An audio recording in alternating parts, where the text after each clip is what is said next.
If it weren't for a busted storm drain and a stubborn canine named Bravo, no one would have ever found the wheelchair. Not the detectives who'd filed the case away under unsolved. Not the hospital that scrubbed its security footage and moved on. Not even the grieving parents who hadn't changed the sheets in their daughter's room in 2 years. It was Bravo, retired, graying at the muzzle, and supposedly past his prime, who caught the scent that would unravel everything. What started as routine maintenance on a flooded storm tunnel beneath downtown Pittsburgh quickly turned into a nightmare echoing from the past. A child's wheelchair, blue frame, superhero stickers, and a corroded oxygen tank still strapped to the back was found lodged against a steel grate beneath 18 inches of sewage and runoff. It had no business being there, but the serial number traced back to UPMC Children's Hospital, and to a name the city hadn't heard in a while. Mira Hartley, age 3, disappeared from her hospital bed. Never found. Until now. Dan Hayes didn't want this case. He didn't want anything to do with missing kids, hospitals, or wheelchairs with cartoon stickers. Especially not now. Not since Savannah. But when the department called, said they needed someone with experience in cold cases, and someone who had a retired scent dog who still wanted to work. He couldn't say no. Bravo had been restless ever since Dan left the K9 unit. The dog would stand at the back door every morning like he was waiting for a command that never came. Retired or not, he was still a working dog at heart. And this new development gave Dan an excuse to put the uniform back on, at least in spirit, and give Bravo a job. "Okay, old boy," Dan muttered, clipping on Bravo's vest. "Let's see what you've got left in that nose." The two made their way down into the sewer system, where the city crew had found the wheelchair. The air stank of mildew and rust. Water trickled along the concrete floor, echoing against the tunnel walls. Dan's boots slipped once, and he muttered a curse under his breath. Bravo didn't care. The moment they got within 20 feet of the discovery site, his ear went up. He started sniffing, and then he froze, tail straight, head low, nose to the ground. Dan had seen that stance too many times in his career to ignore it. "What is it, Bravo?" The dog started to growl, low, steady, not aggressive but alert. Then he turned, not toward the wheelchair, but away from it. Back upstream, he pulled against the lead, nose tracking something in the wet concrete. "You smell something else?" Bravo gave a short, urgent bark. Not for danger, for confirmation, for truth. Later that afternoon, Dan sat in the police station briefing room, flipping through a faded case file. The pictures were worse than he remembered. A smiling girl with soft blonde hair, eyes too bright for her age, clutching a stuffed elephant. Sitting in the exact wheelchair they'd found that morning. Mira Hartley vanished from her hospital room in the middle of the night. No forced entry, no sign of struggle. Security cameras mysteriously malfunctioned during the hours of her disappearance. The overnight nurse was cleared, the janitor was fired for unrelated reasons. No ransom note, no body, nothing. Case went cold in less than a month. Until now. Dan looked at Bravo, who was resting by his feet. The dog wasn't sleeping, just waiting, always watching, always listening. Something in his posture said, "There's more." Dan rubbed his jaw and closed the file. "Let's go visit the hospital." Before we continue, if you care about stories of real animal heroes like Bravo, dogs who don't just sniff out bad guys but uncover the darkest truths, make sure to subscribe to our YouTube channel, Heroes for Animals. You won't believe what these canines can do. UPMC Children's looked the same on the outside, too clean, too cheerful. Inside, it was a maze of fluorescent lighting, hand sanitizer stations, and those fake hope murals painted on every hallway. Smiling cartoon lungs and kidneys with big eyes and waving hands. Lies, all of it. Dan checked in at the front desk and flashed his temporary badge. "I need access to the pediatric ward, and to speak with whoever was in charge the night Mira Hartley disappeared." The receptionist blinked. That was years ago. Then I'll need records, footage, logs, staff names. Start digging. He didn't wait for her to argue. He followed Bravo into the elevator, hit the button for level 3, and braced himself. As soon as the doors opened, Bravo stiffened. His nose dropped. He growled once, then pulled left. Dan followed as Bravo led them down the hallway, past the playroom, past recovery, past the butterfly-stickered doors, until they reached a dead end. An unmarked utility door, painted beige like everything else. Bravo sat in front of it, still, focused, locked in. Dan jiggled the handle. Locked. He knocked. No answer. He looked up at the security camera above. Red light. Off. Just like the night Mira disappeared. Coincidence? No such thing. Later that night, Dan couldn't sleep. He sat in his living room, Bravo curled up at his feet, the file open again on the coffee table.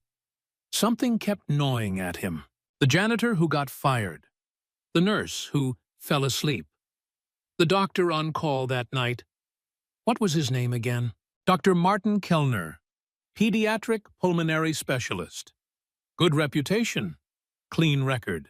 Too clean. Dan pulled out his laptop and started digging. Kellner had moved around a lot. Philadelphia, Cincinnati, Indianapolis, Pittsburgh.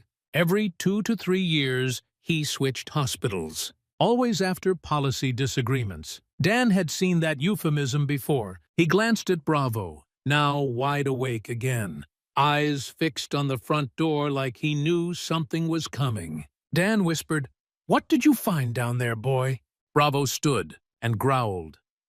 Dan Hayes leaned back in his chair, rubbing his temples as the hum of the computer filled the quiet room.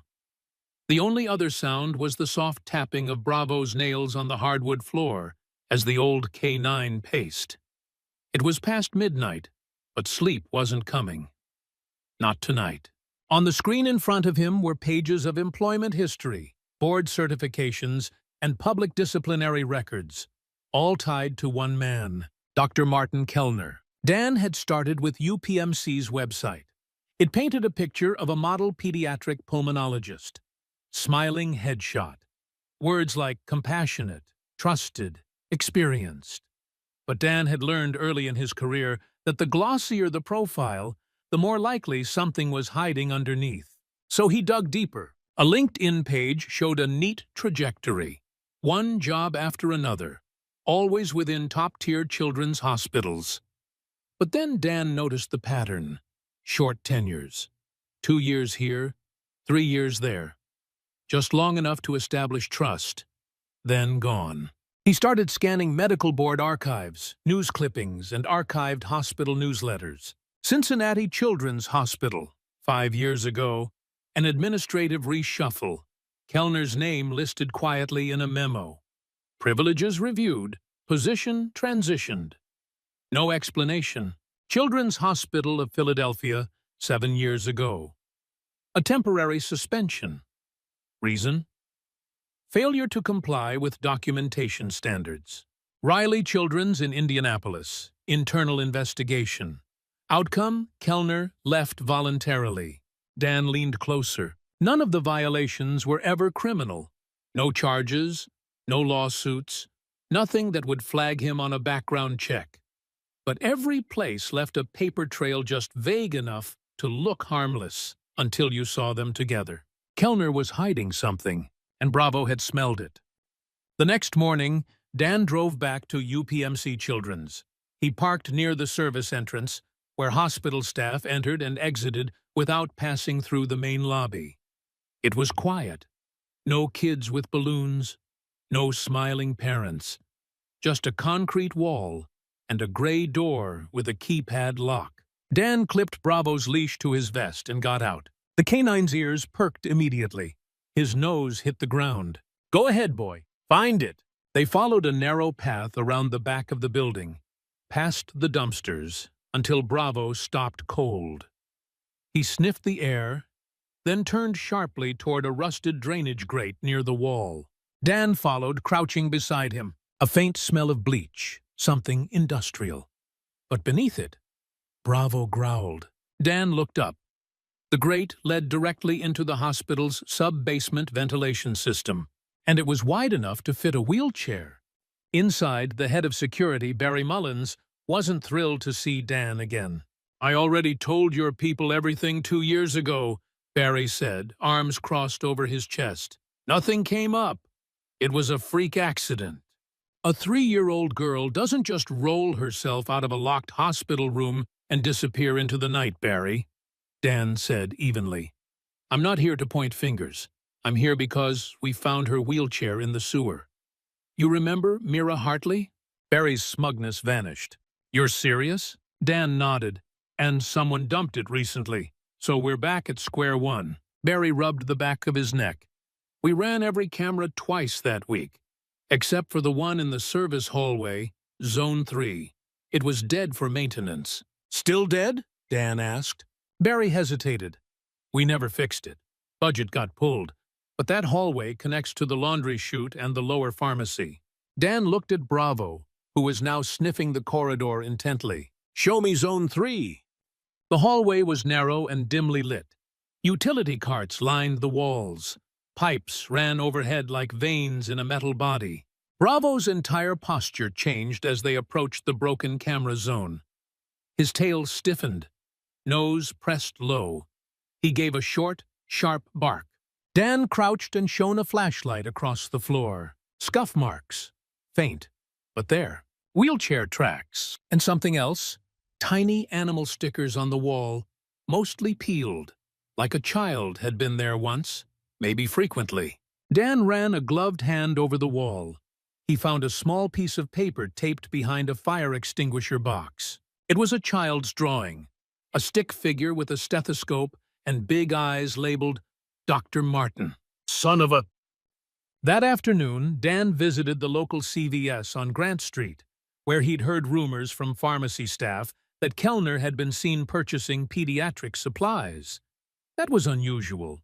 Hospitals rarely used retail sources, and is certainly not for oxygen tanks or prescription-level medication. The assistant manager pulled up security footage from a week earlier. "There," he said, pointing. Kellner appeared on screen, dressed in his white coat, pushing a shopping cart filled with portable oxygen tanks, children's saline solution, and adult-sized syringes. Dan froze the frame. "Print that." "You think he's stocking up for the hospital?" Dan didn't answer. His gut told him otherwise. Something about the calm with which Kellner pushed that cart sent a chill down his spine. Back at home, Dan laid the printout next to Mira's original hospital chart. Everything matched. Bravo sat quietly nearby but didn't take his eyes off the front door. Dan picked up his phone and called Detective Mara Simmons. "Hey, it's Dan Hayes. You still have access to those original interviews from the Hartley case?" "Yeah, somewhere in cold storage," she said. "Why?" "I need a copy of Dr. Kellner's transcript. I think he lied." There was a pause. "You've got something, don't you?" Dan glanced at Bravo, who gave a soft whine. "I think we've got a trail." Detective Simmons arrived the next morning with a box of documents and 2 cups of gas station coffee. "You really think he's involved?" she asked, taking a seat at Dan's kitchen table. "His background stinks. Every hospital, every exit, it's the same story. And now he's buying supplies that match Mira's treatment protocol. Why? She's gone, right?" Simmons opened the file. Kellner's original statement read like a script. He claimed he left at 6:07 p.m. the night before Mira vanished. Keycard data backed it up. No one had challenged it. But Dan wasn't buying it anymore. He knew the cameras in Zone 3 were down. He knew how to access the service door. And now he's stocking up on oxygen tanks like he's got a patient at home. "You think he took her?" Simmons asked. Dan didn't answer. Bravo growled from the hallway. Simmons followed his gaze toward the front window. A silver Honda Accord pulled into the driveway. Dan stood. "He's here." "What?" Dan stepped back. "He tracked me down." Bravo stood in front of the door. Defensive, protective. The bell rang. Then Kellner's voice muffled through the door. "Mr. Hayes, I think we need to talk." Dan reached for his phone. Simmons whispered, Don't answer that door. The dog didn't move. Bravo was locked on, eyes sharp, and something about his body language told Dan this wasn't over. Not even close. Dan didn't open the door. Not yet. He stood just a few feet back, hand resting on the counter where his holstered Glock sat beside a half-drunk cup of coffee. His other hand gripped his phone, already dialing Detective Simmons's number. Across the room, Bravo stood stiff, ears pinned, tail stiff as steel, his growl low and rising. Through the narrow window, Dan saw him. Dr. Martin Kellner. The man looked different now. Not the calm pediatrician from the hospital brochure. His gray suit was wrinkled. Sweat streaked the sides of his face, and he kept glancing over his shoulder like someone might be following him. "Mr. Hayes?" he called again through the door, his tone tight but restrained. "We need to talk." Dan didn't respond. The line clicked. "Mara," he whispered. "He's here, at my door." "What?" Simmons's voice came sharp, immediate. "Kellner?" "He looks off, sweating, nervous, says he wants to talk. Bravo's on full alert. I'm 5 minutes out. Don't engage. Do not let him in. Copy that?" Then something shifted outside. The door handle clicked. Dan's blood ran cold. He forgot to lock the damn door. The door creaked inward a few inches, just enough for Kellner to step inside, his expression tight, his right hand still in his jacket pocket. Bravo lunged forward with a bark so violent it shook the room, but Dan held him back by the collar. "Stay!" he barked. "Bravo, hold!" Kellner froze mid-step, arms slightly raised. "Easy now," he said. "I just want to explain." "Get out of my house," Dan said, voice hard. "This is breaking and entering." "The door wasn't locked," Kellner replied calmly. "I didn't force anything. Your foot's on my floor, and my dog's ready to tear it off. I suggest you move." Kellner didn't budge. Instead, he looked down at Bravo. His eyes narrowed. "So this is the famous K9, huh? The hero who found the wheelchair." Bravo growled louder. Dan's fingers itched toward his firearm. "You have about 3 seconds to back up." "You've been digging, Mr. Hayes," Kellner said, his tone tightening. "Through my work history, through old case files, my personal life. That's not very professional of you. What are you afraid I'll find?" Kellner smirked, but it didn't reach his eyes. "I'm not afraid, but I am concerned about what you'll do with your theories. You don't know the whole story." Dan saw it then, the flash of metal in Kellner's right hand, partially drawn from his jacket. A gun. He stepped back. "Bravo, guard." The German shepherd immediately stepped between Dan and the doctor. Body squared, teeth bared, a growl rumbling deep in his chest. "I don't want violence," Kellner said. "Then leave." Kellner exhaled. "Not yet. You've stirred things up. Too much attention. I came to ask you to stop. To walk away. You don't understand what you're getting involved in. Try me." Kellner's expression broke into something dark. "She was safe with me. You have no idea what the world would have done to her. The system, the endless procedures, the cold doctors, the overworked nurses. I gave her consistency. I gave her structure. I gave her love." Dan's pulse thudded in his ears. "You stole her. You lied to her. You let her believe her parents were dead. She was happy. Do you think she would have survived in that hospital? Do you think her parents knew how to care for her? I did. I kept her alive when no one else could. You kidnapped her. I rescued her." The sirens were faint but closing in. Kellner heard them too. His hand clenched tighter around the grip of the gun, but Bravo was already stepping forward, eyes locked. "You know what happens next," Dan said. "You make one wrong move and you'll never walk out of here."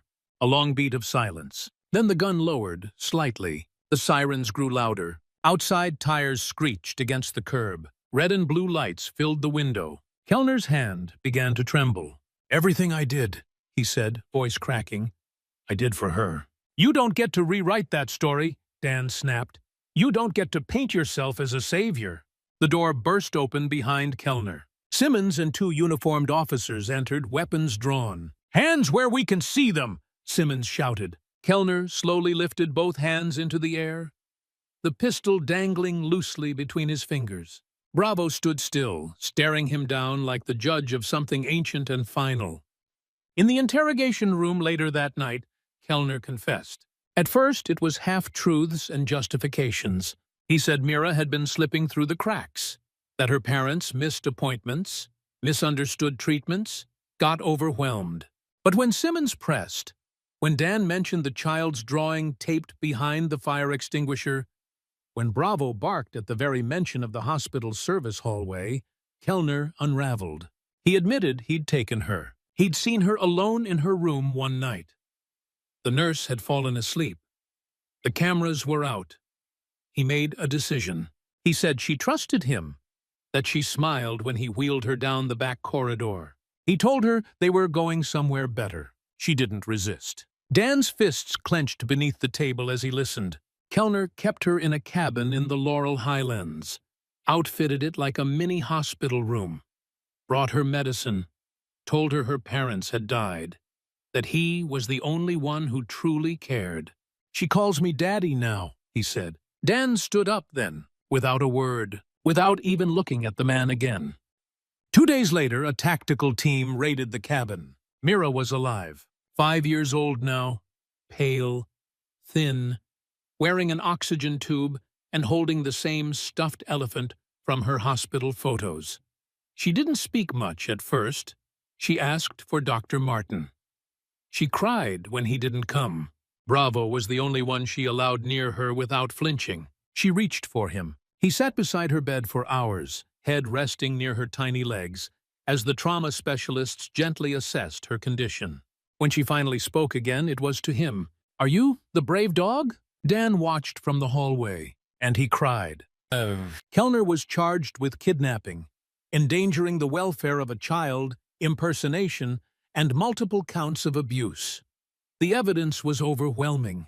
Medical logs, stolen supplies, forged documents, security footage from pharmacies, and his own twisted confession. Dan testified in court. So did Detective Simmons. So did the pharmacy tech. So did Bravo. His presence alone. A symbol of everything the human system had missed, but a dog's instincts had found. Mira's parents, Nathan and Nicole Hartley, were reunited with their daughter under intense medical supervision. She didn't remember them at first, but memories came in flashes. Her mother's voice, her father's cologne, a picture on the wall she once drew of all three of them, ripped down long ago, but never forgotten. They began therapy, together. They said they owed it all to a dog with cloudy eyes and a veteran's limp.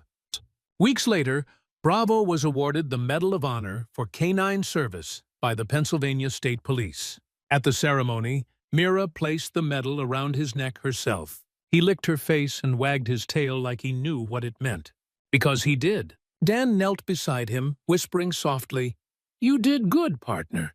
You brought her home." And Bravo, tail thumping, just leaned into the man who never stopped trusting him. Even when the world had.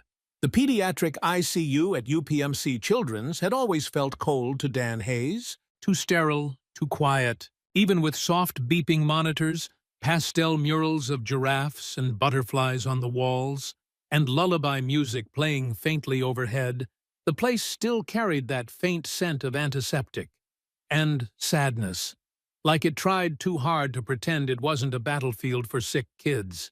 Now, 5-year-old Mira Hartley lay in one of the recovery beds, thin, pale, still tethered to oxygen, her blonde hair matted against her cheeks. A child-sized blood pressure cuff was wrapped around one arm, and her fingers gripped the edge of a familiar stuffed elephant, like it was the only anchor left. Across the room, Bravo sat quietly, tail tucked under his body, his eyes never leaving her. Dan stood beside her father, Nathan Hartley, a man aged by grief. His eyes were red, voice raw. Mira's mother, Nicole, paced at the far corner, whispering to a nurse in scrubs who looked like she hadn't slept in days. "She doesn't speak much," Nicole said softly, only to Bravo. And even then, it's just whispers. Dan glanced at the K9. "He's patient," he said. "He knows how to wait." Nathan wiped his face. "What do we do now?" Dan didn't have an answer. Not yet. Detective Mara Simmons arrived at the hospital the next morning with a manila folder, dark circles under her eyes, and a tightness in her jaw that said, "What I'm about to tell you won't be easy." "I spent the last 48 hours working through Kellner's digital footprint," she said, unfolding the file on the table in the hospital's family room. "His cabin was rigged like a remote care unit. We found charts, medication logs, even therapy routines." Nicole leaned forward, arms crossed. "You mean he kept her on a treatment plan?" "More or less," Simmons nodded. "It was consistent, almost medically sound, but selective. He kept her stable enough to live, but not thrive. Her lung function has declined. She's malnourished. And psychologically, she let the words hang." Nathan cleared his throat. "She still calls him Daddy." Dan looked away. Bravo, lying at his feet, gave a soft, alert whine. "We also found journals," Simmons said. "Handwritten, obsessive, hundreds of pages. He called her his perfect patient. He wrote like she was his personal mission. Not a child. Subject." Nicole's hands clenched into fists. "But it gets worse," Simmons continued. "I subpoenaed personnel files from the previous hospitals. Philly, Cincinnati, Indianapolis. We're looking at a pattern. Families who quietly moved away. Young patients who switched doctors mid-treatment. No formal complaints filed, but we found 3 sets of parents who agreed to interviews." "And?" Nathan asked, barely breathing. "All 3 that said their kids told them they didn't like Dr. Martin, that he touched them too much, that he made them uncomfortable during exams. But they were scared, embarrassed, too young to understand what was wrong. And when the parents raised concern, they were reassured by hospital staff that Kellner was top-rated, meticulous, compassionate." Dan's voice came out low. "He had them fooled." Simmons nodded. "Every time." In Mira's room, the little girl was awake again, eyes darting around, absorbing everything. Nicole sat on the edge of her bed, humming a lullaby Mira used to love. But the child turned her head away. Nathan tried next, kneeling beside her with a small photo album. "Remember this one?" he asked gently. "Your 3rd birthday, with the rainbow cupcakes." Mira stared at the picture for a long time, then shook her head. "I live in the forest," she whispered, "with Dr. Martin." Nicole swallowed hard. "Sweetheart, that wasn't your home. That man, he wasn't your daddy." "Yes, he was," Mira said. Her voice was small but firm. "He said you went to heaven." Nathan looked like he'd been punched in the chest. From the corner, Bravo rose slowly and padded over to the bed. Mira turned to him instantly, wrapping her arms around his neck. "You believe me, don't you, Bravo?" The dog didn't move. He just rested his chin gently on her arm, and stayed. Later that week, Dan sat down with the hospital psychiatrist assigned to Mira's recovery plan. Dr. Lila Monroe, an experienced trauma therapist with a calming presence and tired eyes. "She's presenting symptoms consistent with coercive control," Monroe explained. "Essentially, long-term psychological grooming." "Even at 3?" Dan asked. "Especially at 3. Children that age are incredibly impressionable. Kellner created a controlled world where he was the sole authority, protector, caregiver. He isolated her from outside influence, told her stories to replace real memories. And now, she's confused, frightened, and in survival mode." "But she trusts Bravo," Dan said. Monroe smiled slightly. "Animals are non-threatening, non-verbal, pure. She imprinted on him quickly, likely because he wasn't part of the bad people narrative Kellner fed her. Dogs like Bravo can play a vital role in trauma recovery." Dan nodded, watching Bravo sleep under the window. "He saved her life, and he might help her find herself again." In the weeks that followed, Mira's healing was uneven. Some days she asked about her parents. Other days, She refused to speak, curling up with Bravo and falling asleep to the rhythm of his breathing. She flinched at sudden noises. She panicked when the lights went out, and she cried, silently, when she saw white coats. But slowly she began to draw. At first, just trees and birds and a house in the woods. Always with a smiling man labeled Dr. Martin. Then new pictures appeared. A woman in blue scrubs, a man with brown hair holding balloons, and a dog with pointy ears and a badge on his collar. Bravo! The constant. The bridge. One morning, Nicole found Mira standing by the window, her small fingers pressing into the glass. "Mommy?" Nicole froze. "Yes, baby? Can I call you Mommy again?" Nicole's eyes filled with tears. "You always could." That night, Nathan brought a bag of Mira's old clothes from before her disappearance. Most didn't fit anymore, but one item did. A faded T-shirt with a cartoon superhero dog that said, "Not all heroes wear capes. Some wear collars." Mira touched the shirt gently. "Can Bravo wear one too?" Dan smiled. "He already does, kiddo." By the end of the month, Mira was stable enough to move into outpatient care. Nicole took leave from the hospital. Nathan worked remotely. Their house was retrofitted with medical equipment and security cameras. And Bravo? He moved in. Dan signed over official ownership to the Hartleys, though Bravo still spent weekends at Dan's place, curling up by the fireplace like he always had. But during the week, he belonged to Mira. She even made him a new collar tag. It read, "Bravo, finder of me." Meanwhile, the DA's office began assembling a federal case against Kellner. With mounting evidence from previous hospitals, new victims began stepping forward, now grown, now ready to talk. Simmons worked around the clock, pushing for national exposure. "This wasn't just a kidnapping," she told the press. "It was a calculated system of abuse hidden behind a medical license." Dan testified again, calm, precise, full of the kind of details that stuck with jurors. Bravo sat in the courtroom gallery beside Nicole and Mira, wearing a small service vest Mira had decorated with stickers. When Kellner entered in cuffs, Mira leaned into Bravo. The dog didn't flinch, didn't bark, just stared, and the courtroom fell silent. That night, Dan sat on his porch with a glass of iced tea, watching the sunset. Bravo lay nearby, his head resting on his paws, breathing slow and steady. "You still got it, partner," Dan said quietly. "You always had it." Bravo lifted his head just enough to meet Dan's eyes, then gently thumped his tail. He didn't need medals. He didn't need parades. He just needed one thing, to be the dog who brought a girl home. And he was. The courthouse in Allegheny County was packed tighter than it had been in years. Reporters gathered outside the brick steps with microphones and cameras, shuffling between umbrella canopies and courthouse security.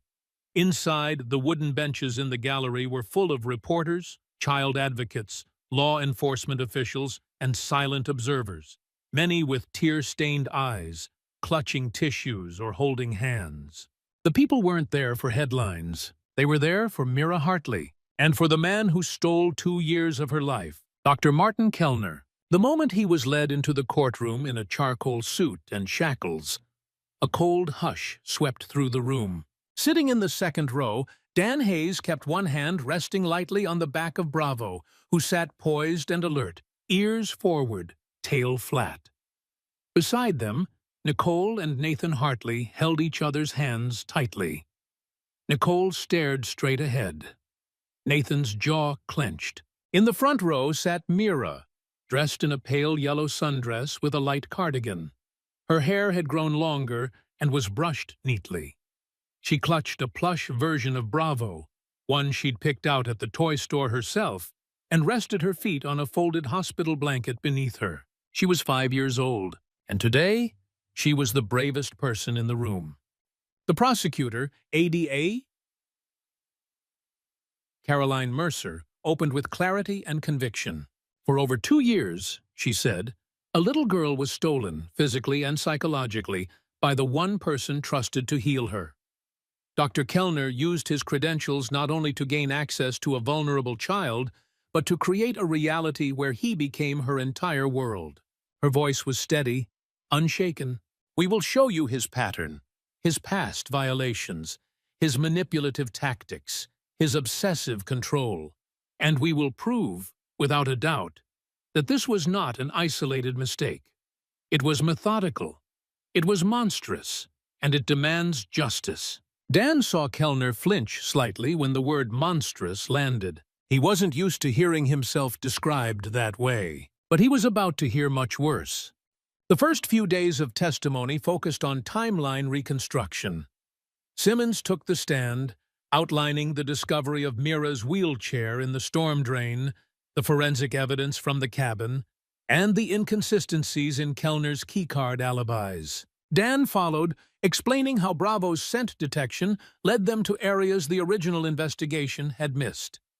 He walked the jury through the timeline of the sewer discovery, the drawings in the utility hallway, and the subtle but powerful ways Bravo's behavior had signaled truth long before they had it on paper.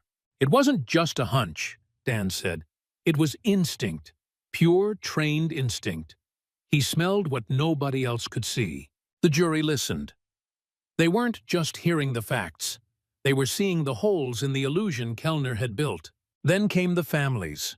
3 of them, parents of children Kellner had once treated in Philadelphia, Indianapolis, and Cincinnati. Some had changed states. Others had filed anonymous complaints that were quietly buried. But now, they were ready.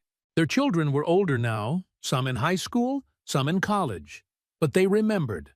The invasive exams, the odd special treatments, the way Kellner always wanted to be alone with them, the shame they didn't understand at the time, the silence they carried for years. Kellner never looked at them as they testified, but Mira did. She listened. Clutching Bravo's toy, leaning into Nicole's side, she heard it all. And on the 5th day of the trial, something changed. She asked Seat to speak. The courtroom held its breath as Mira Hartley took the stand, her small body almost lost in the witness chair. The judge allowed her to bring Bravo up with her. The real one. Dan walked Bravo forward, and the German Shepherd took his place at her feet, like he'd done in hospital rooms, on therapy couches, and under the breakfast table for weeks now. "Do you know why you're here today, Mira?" the prosecutor asked gently. She nodded. "Because Dr. Martin did something bad." "Can you tell us how you met him?" "I was sick," she said quietly. "He worked at the hospital. He told me I had to come with him, that Mommy and Daddy had gone to heaven." "And did you believe him?" Mira nodded again. "Why?" "Because he said he loved me, that he was my only family now, and he gave me medicine and read stories and said we were safe in the forest." "Were you safe?" Mira hesitated. "No," she said finally. "Sometimes I was scared. Sometimes I wanted to cry, but he didn't like when I cried. He'd say I was being silly." "Did you ever think about your real family?" "Sometimes in dreams. I remembered someone singing, Mommy's voice, but he said I made that up." Her voice wavered. Dan glanced at Bravo. The dog hadn't moved an inch, but his eyes were locked on her. Calm, grounded. "What made you start to remember the truth?" Mira glanced down and smiled faintly. "Him," she said, pointing to Bravo. "When I saw him, something clicked. He smelled like something I knew. Safe. I don't know how to explain it." The prosecutor smiled softly. "You just did." After Mira stepped down, the defense attorney attempted to spin a narrative of mental instability. They described Kellner as a man overwhelmed by grief, claiming he had lost a patient years ago and suffered an untreated breakdown. They tried to frame his actions as delusional care, not malicious intent. It didn't stick, because the journals told the truth. So did the pharmacy footage, the hidden cameras in the cabin, the detailed records he kept, not of her health, but her routines, her behaviors, her submission. There was nothing accidental about it. This wasn't about a man who cracked under pressure. This was about a predator who knew exactly where to hide. In plain sight, behind credentials, and inside the trust of frightened parents. In closing arguments, ADA. G. Mercer's voice was soft but deadly. Evil doesn't always wear a mask. Sometimes it smiles at you in a white coat. Sometimes it carries a clipboard. Sometimes it says it's here to help. She paused. But it leaves fingerprints on childhoods, on memories, on trust. Then she turned to the jury. And thanks to a dog with an unshakable nose and a heart bigger than most humans, that evil was found, exposed, and stopped. The verdict came the next morning, guilty on all counts. The courtroom erupted in quiet sobs, relief breaking like a dam. Kellner didn't flinch. He simply stood there, staring at the floor, as if everything had played out exactly as he expected. He was sentenced to life without parole, with an additional 35 years for related charges involving other victims. He'd never breathe free air again. Outside the courthouse, Dan lifted Mira onto his shoulders.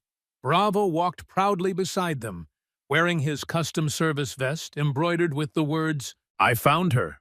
The crowd parted. Reporters shouted questions, but Mira didn't flinch. She just reached down, rested her hand on Bravo's head, and whispered, "Let's go home now."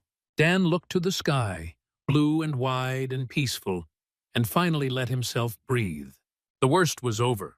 But the story wasn't ending. It was only just beginning. Because healing takes time, and heroes come in all shapes and coats. Some bark, some stay silent, but all of them, when the moment matters, refuse to let evil win. 6 months had passed since the verdict. Spring had returned to Pittsburgh. Softening the bitter edges, winter had carved into the sidewalks and hearts of the people who lived through it. The snow had melted. The flowers were pushing through the soil again. And in a quiet suburb just east of the city, the Hartley family was learning how to live again. Inside a pale blue house with a swing set in the backyard and wind chimes on the porch, Mira Hartley sat cross-legged on a blanket in the grass. She was drawing in a spiral notebook, her fingers smudged with marker ink. A series of little houses and trees filled the pages, and right in the middle of every picture, a big dog with pointy ears and a red vest. "Bravo!" He lay beside her, stretched out in the sun, panting softly. His eyes watched her every movement, and every few minutes she would reach out and pet his head as if she needed to make sure he was still real. He always was. Inside, Dan Hayes sat at the kitchen table, drinking coffee with Nicole and Nathan. They were making plans, something they hadn't done in years. School decisions, therapy appointments, a new breathing monitor to replace the aging one from the hospital. "She's made more progress than we ever expected," Nicole said. "Her therapist said the memories are starting to reconnect. She asks questions now," Nathan added, "real questions, not just about the forest or the cabin, but about us, about her old room, about birthdays. She drew you last week," Nicole said to Dan, smiling. "It was you, Bravo, and her at the park. You were holding her hand." Dan looked down, his throat tight. "She's got a gift. For real. She has you to thank for that," Nathan said quietly. Dan shook his head. "She has Bravo. I just followed his lead." Outside, a soft bark made them look toward the window. Mira was laughing. It was the first time they'd heard that sound, pure, unguarded laughter, since she came home. That afternoon, they visited Pittsburgh Police Headquarters, where a small ceremony was being held in the training yard. A banner hung from the fence. "Honoring canine heroes, one nose can change everything." Dan stood near the podium, Bravo sitting at attention beside him in a fresh vest embroidered with his new title, Honorary Canine Detective, Bravo. The crowd included officers, community leaders, and families whose lives had been changed by working dogs. In the front row, Mira sat on Nicole's lap, waving a small flag with a paw print on it. Dan stepped up to the mic. "I spent a good part of my career thinking I was the one doing the work," he began. "But time after time, it was my partner who made the first move. The bark that warned us. The paw that scratched the ground. the growl that told us someone was lying. He looked down at Bravo. He found the wheelchair. He found the trail. He brought Mira home. And he reminded all of us that instinct, loyalty, and love aren't just words, they're action. And in Bravo's case, their legacy. The crowd clapped. Mira jumped up and clapped too. Afterward, Bravo was presented with a service medal, a bag of his favorite treats, and a plush bed with his name stitched across it. A reporter asked Dan if Bravo would be retiring for good now. "He's semi-retired," Dan said, grinning. "He still gets mail." Later that week, Dan and Simmons met at a coffee shop near the courthouse. She slid a file across the table. "You said you wanted to start something. I pulled some strings." The folder read, "Project Bravo, Canine Recovery and Search Initiative." Dan opened it. Inside were grant approvals, community interest forms, and an outline for a new volunteer canine program. One focused not just on drug detection or patrol, but on cold cases, trauma recovery, and therapy integration for victims. "He helped bring one child home," Simmons said. "How many more could he inspire?" Dan nodded slowly. "We'll need more trainers, more handlers. Dogs like Bravo aren't common." "You're not trying to replace him," she said. "You're honoring him." Dan smiled. "We'll name the first class after him, the Bravo Unit." Meanwhile, Mira continued her therapy sessions. Dr. Monroe noted that while Mira's memories of the cabin remained fragmented, her emotional resilience had improved dramatically. She no longer feared doorbells. She no longer cried when the lights flickered. She still had nightmares. But now, when she woke up screaming, she would reach for Bravo instead of hiding under the bed. "He makes me feel like I'm safe," she said once during a session, "even when I'm not sure." She'd also begun writing a picture book with Nicole's help, called The Dog Who Found Me, with her own illustrations. The final page showed a little girl hugging a dog in front of a big hospital with the words, "Some heroes wear collars. Mine barks." One Saturday morning, Dan sat on his front porch, watching Bravo doze in the sun. The mail truck rolled by, and the mailman gave a wave. There was a padded envelope inside the mailbox, from the Hartleys. Inside, Dan found a photo. It showed Mira in her new bedroom, bright and colorful, lined with books and toys. She sat on the rug, holding a framed drawing of Dan. And Bravo. Below it, Mira had written in crayon, "To the man and the dog who believed I was still out there." Dan stared at it for a long time, then got up, walked inside, and pinned it to the refrigerator. That night, Bravo lay curled up in front of the fireplace, his breathing slow and deep.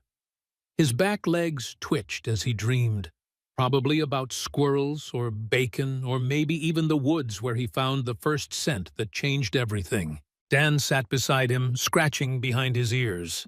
"You did more than I ever did, buddy," he whispered. "You saved her." Bravo let out a sigh, rested his head against Dan's foot, and fell back asleep. Outside, the wind rustled the trees. Inside, the house felt whole. Thank you for following this incredible journey of courage, love, and redemption. We hope Bravo's story reminded you that heroes come in many forms, some with badges, others with paws. Now we want to hear from you. What would you have done if Bravo hadn't found that wheelchair? Do you believe dogs can sense things that we can't explain? Have you or someone you know ever experienced something a dog helped uncover or heal? Let us know in the comments below. And if you haven't already, subscribe to the Heroes for Animals YouTube channel for more stories about extraordinary animals who change and save lives every day. Until next time, remember, trust the nose, follow the bark, believe the bond.